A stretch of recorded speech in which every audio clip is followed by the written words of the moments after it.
So I have a long journey with Mary and Adrian and the family that goes back way back into the 80s. And there was a time when Mary was pregnant with Jack, and she came up to where I was building my house up Old Farm Road behind the brewery. And she was heavily pregnant with Jack, and she would help me build. Actually, the job I gave her that she seemed quite happy to do was clean old convict bricks that I had. And we'd yarn and so on. So she was a dear friend. But then, as anyone reading The Final Act of Grace will understand, that once Jack was born and the whole journey into working with his cerebral palsy and the great learnings that they did and the journeys with businesses that they had, from the point of view of the people closest to me, they, in our circle of friends, it seemed like Mary and Adrian had disappeared a bit. They were a little bit off the scene. They were doing very different things as they journeyed that.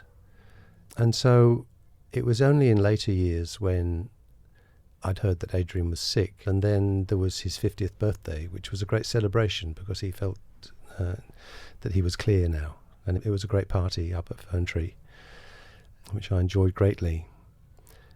And then, of course, I didn't see them for a while until I heard that his cancer had returned. And I thought, right, well, I sent them best wishes and hoped that it would all work out all right. And finally, I heard of the week of his death that he was dying. And he invited me. I heard through a friend that Adrian wanted to see me, which blew me away, really, because I was sure that there were people much closer than myself. But anyway, on that night, I was with my son Finn, and Finn was about 9 at the time, maybe 10. And I said to Finn, we're going to go and see Adrian, and Adrian's dying, and probably quite soon. And, I don't really know quite how to do this, but hey, come along with me and we'll give it a go. And Finn said, oh, Dad, I'd like to do a card for Adrian. And Finn loves drawing cards and's become quite an artist in that way. And he drew a card for Adrian and I wrote in it. And off we went to the hospital. When we arrived, we went in to a waiting area where we saw Rosie and Paul and Mary. And then we were sort of ushered in. Such a heightened sense of energy and anticipation and calm, peacefulness and reverence. And so we went in to see Adie, and he sat on the edge of his bed, and he looked as he'd always looked to me, and he smiled as he'd always smiled, and he asked me how I was, which seemed just such an ordinary question. And I told him how I was, and I asked him how he was going. And he said, yeah, I'm going okay. And then we gave him the card, and he opened the card, and Finn had drawn this beautiful picture of mountains and a lake, and Mary describes this in the book beautifully. And I can remember Adrian looking at Finn and looking at this small figure in a boat with a fishing rod. And Finn had drawn clouds at the end of the lake going up almost like a staircase. You could imagine that. And Adrian looked. He said, oh, Finn, that's me. Oh, look, that's where I'm going. Thank you. That's where I'm going. It was a beautiful moment. Such a beautiful moment. Yeah. And so we chatted on a little longer and then said our goodbyes. It was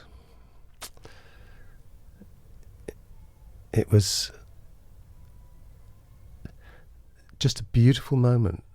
I gave Adrian a great big kiss on his lips, and we looked at each other in the eye. And neither of us, we all knew that Adrian was dying. We had no inkling of the fact that years later, here I am, I've been married to Mary for 5 years, which is an extraordinary story in itself. But I was the last of the friends, people outside the family that Adrian called in. So it's always felt like a mystery, and also a great honour and a great privilege to have seen him then. Because the last time I saw him after that, he died, and he was lying so peacefully and beautifully in his coffin. And so another final chance to say farewell.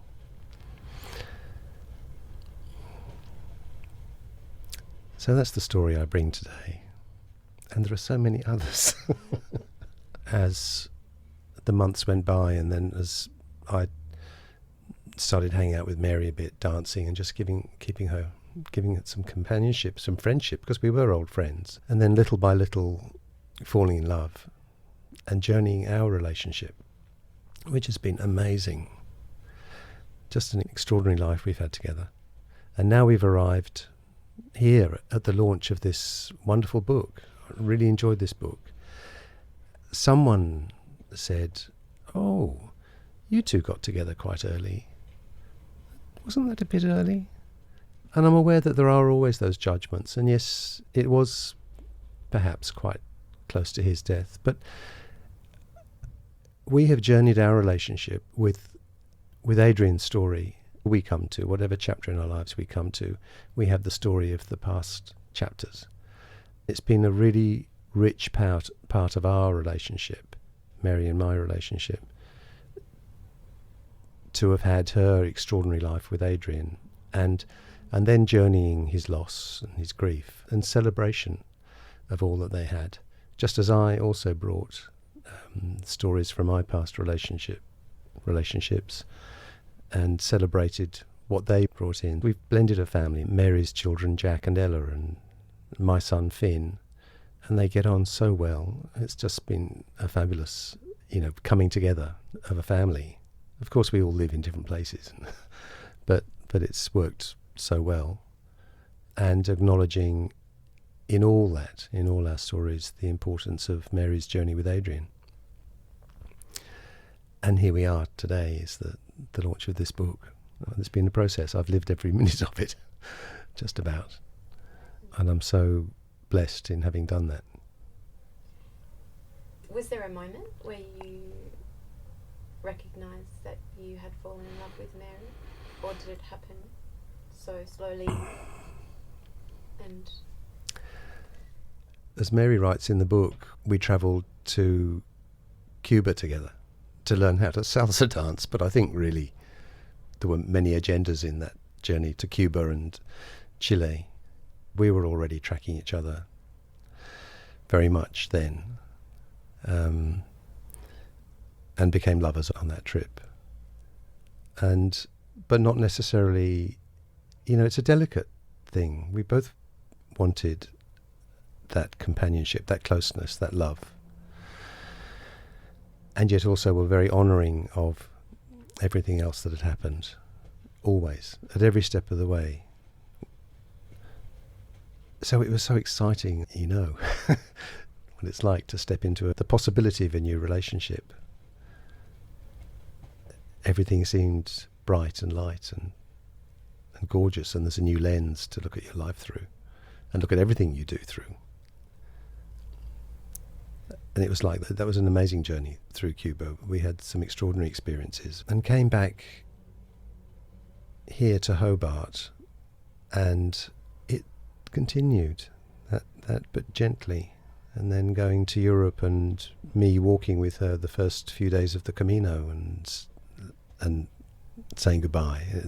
I can remember that moment so clearly. We were in one of the big squares in Pamplona, and we had our final hug and embrace and kiss, and Mary walked one way and I walked the other way, and she walked towards the yellow arrow on the edge of that square, which was marked the Camino, how the Camino leaves Pamplona, and I walked to the bus station and got a bus to the airport.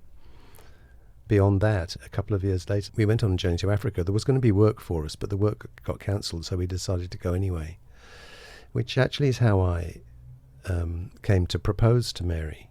I hadn't actually planned it, but we both walked up Kilimanjaro. We walked up Kilimanjaro together, which was a sort of 5-day trek to the top. It's a walk, not a climb, but the biggest challenge is the altitude. And that last day, leaving at about midnight to climb up that final scree of a couple of thousand meters to the summit, was like passing through the eye of a needle. It was suffocating and so difficult, and every step was like lifting a huge leaden weight and gasping for air because the air was so thin and freezing. And finally we got to the top, and the sun was coming up, and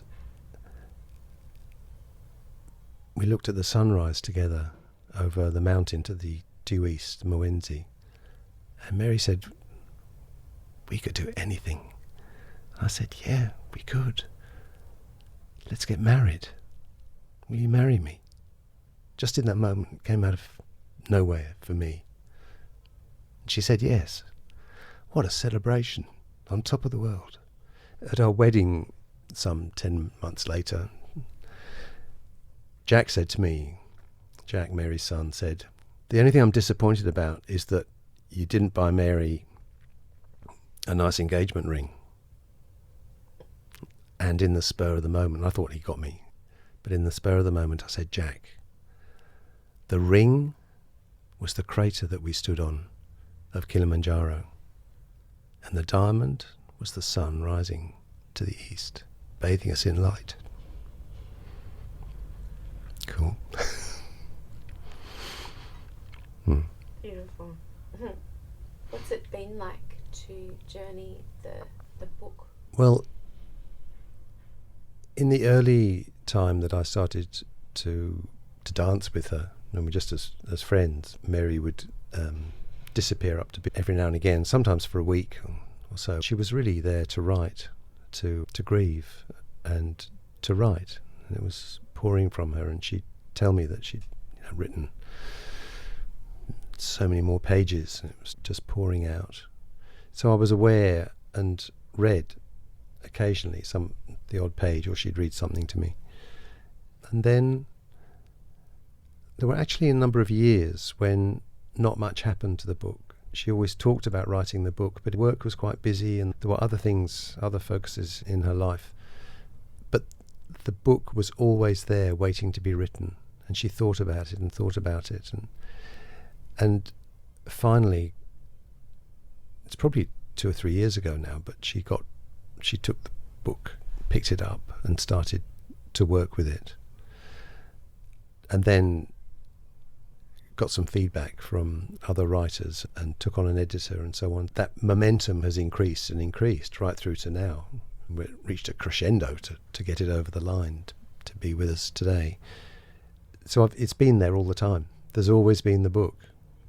And Mary has a little handwritten note on her computer that says, "Write the book."